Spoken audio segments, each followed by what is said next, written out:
Diba sa inyong pasanin, ang sabi ni Jesus ay bibig. Listening? Nais ng Diyos. Are you listening? Yeah.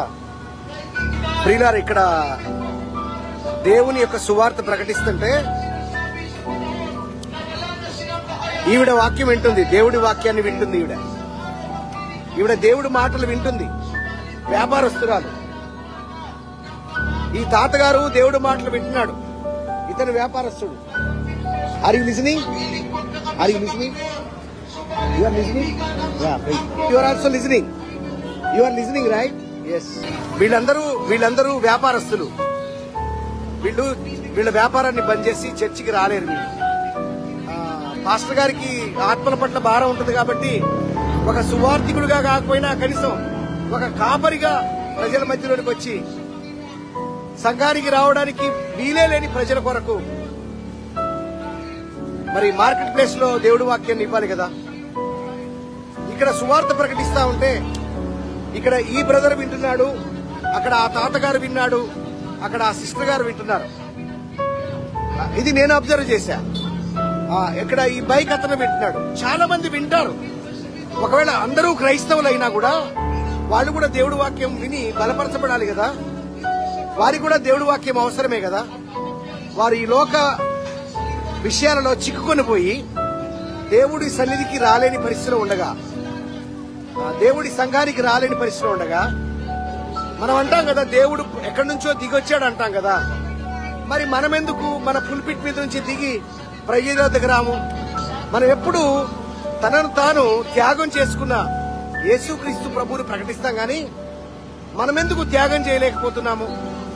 నేను డబ్బు గురించి మాట్లాడడంలే. మన సమయం, మన యొక్క కంఫర్ట్, మన యొక్క ఆనందాలు, మన యొక్క గౌరవం అన్నిటినీ త్యాగం చేయాలి. మనం అంటాం కదా, శ్రీమంతుడైన దేవుడు యేసుక్రీస్తు ప్రభువారు తన శరీరం మీద సరిగా వస్త్రములు కూడా లేని స్థితిలో ఆయన సిలువేయబడ్డానికి వచ్చాడని నమ్ముతాం కదా. మరి మనమెందుకు మన చొక్కా కూడా నలగకూడదు అనుకుంటాం? మనమెందుకు మన కాళ్ళ మీద మట్టి కూడా పడకూడదు అనుకుంటాం? మనమెందుకు మన చొక్కా తెల్లగా మెరిసిపోవాలనుకుంటాం? ఆలోచించండి. ఇది త్యాగమేనా? ఇది న్యాయమేనా? నేను విమర్శించడానికి ఈ మాటలు మాట్లాడలేదు. మనం తగ్గించుకుంటే కొందరి జీవితంలోనికి వెలుగు వస్తుంది. మనం మన సిగ్గును కొంచెం విడిచిపెడితే కొందరి జీవితంలోనికి ప్రభు వస్తాడు. కొందరి జీవితంలోనికి వాక్యం వస్తుంది. కొందరు రక్షింపబడతారు, కొందరు పోషింపబడతారు, కొందరు హెచ్చరింపబడతారు, కొందరు జీవింపజేయబడతారు. అందుకే ఈ వాక్యానికి ఎంతో శక్తి ఉంది కాబట్టి ఈ శక్తి గల వాక్యాన్ని ప్రజలు సాత్వికంతో అంగీకరించడానికి వీలుగా ప్రజల యొద్దకు వాక్యం రావాలి. దేవుడికి స్తోత్రం కలుగునుగాక. గత ప్రభుత్వాలలో ప్రజల యొద్దకే పాలన అనే ప్రోగ్రామ్స్ ఉన్నాయి.